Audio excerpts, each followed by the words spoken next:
Hi friends इनकी தேங்காவோடு வச்சு ரொம்பவே சிம்பிளா ரெடி பண்ணக்கூடிய சூப்பரான ஒரு ரெசிபி தான் நம்ம இன்னைக்கு பார்க்க போறோம். ஈவினிங் டைம்ல குழந்தைங்க ஸ்நாக்ஸ் கேக்கும்போது ரொம்பவே சிம்பிளா ரெடி பண்ணிடலாம். சாப்பிடுறதுக்கு ரொம்ப நல்லா இருக்கும்.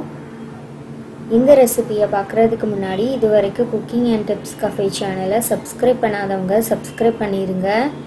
கூடவே பக்கத்துல இருக்கிற பெல் ஐகானையும் கிளிக் பண்ணிருங்க. அப்பதான் நான் போடுற லேட்டஸ்ட் வீடியோஸ் உடனடியாக உங்களுக்கு நோட்டிஃபிகேஷனா வந்து சேரும்.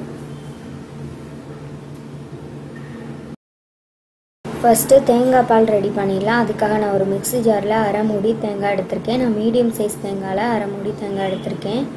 அதை மிக்ஸி ஜாரில் சேர்த்துட்டு இதில் 1 டீஸ்பூன் ஏலக்காய் பொடி வந்து சேர்த்துருக்கேன். நீங்கள் ஏலக்காய் கூட முழுசாக சேர்க்கலாம். இப்போ இதில் கொஞ்சம் கொஞ்சமாக தண்ணி ஊற்றி 1 கப் போல் தண்ணி ஊற்றி நல்ல தேங்காய் பால் வந்து எடுக்கணும். நல்ல கெட்டியான தேங்காய் பால் மட்டும் எடுத்தால் போதும். இதில் ரொம்ப தண்ணி சேர்த்துடக்கூடாது. நல்ல கெட்டியான தேங்காய் பாலை எடுத்தோம்னா தான் சாப்பிட்றதுக்கு ரொம்ப நல்லா இருக்கும்.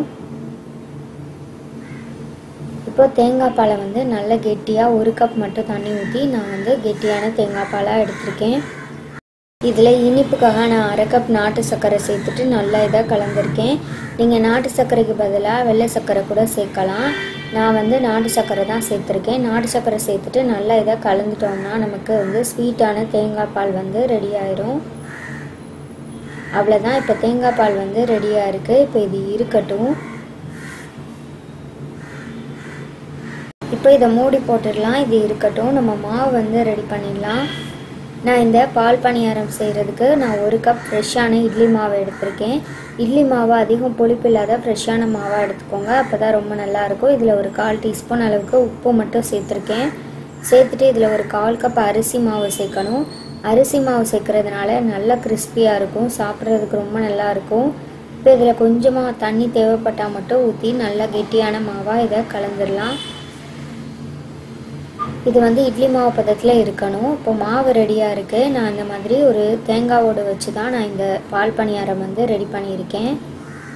ஒரு பேனில் எண்ணெய் நல்லா சூடானதுக்கப்புறம் இதில் மாவை ஃபில் பண்ணிவிட்டு இதில் வந்து ஓட்டை போடணும். இந்த ஒரு கண்ணை மட்டும் கத்தி வச்சு குத்தி விட்டிங்கன்னா போதும். நமக்கு சின்ன சின்னதாக அந்த மாதிரி பால் பணியாரம் மாதிரி ஊற்றுறதுக்கு கரெக்டாக இருக்கும். இந்த மாதிரி கை விரலை வந்து மூடி மூடி எடுத்தோம்னா நமக்கு வந்து சின்ன சின்ன பால் பணியாரமாக விழுங்கும்.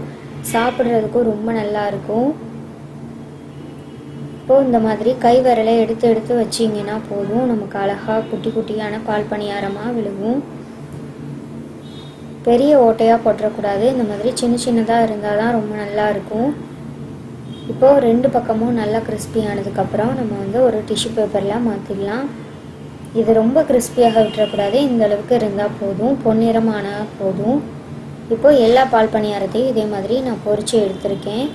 இப்போ இதை நம்ம ரெடி பண்ணி வச்ச தேங்காய் பாலில் வந்து நம்ம சேர்த்துடலாம். இதை ஒரு 5 நிமிஷம் ஊற வச்சா போதும். ரொம்ப நேரம் ஊற வைக்க தேவையில்லை.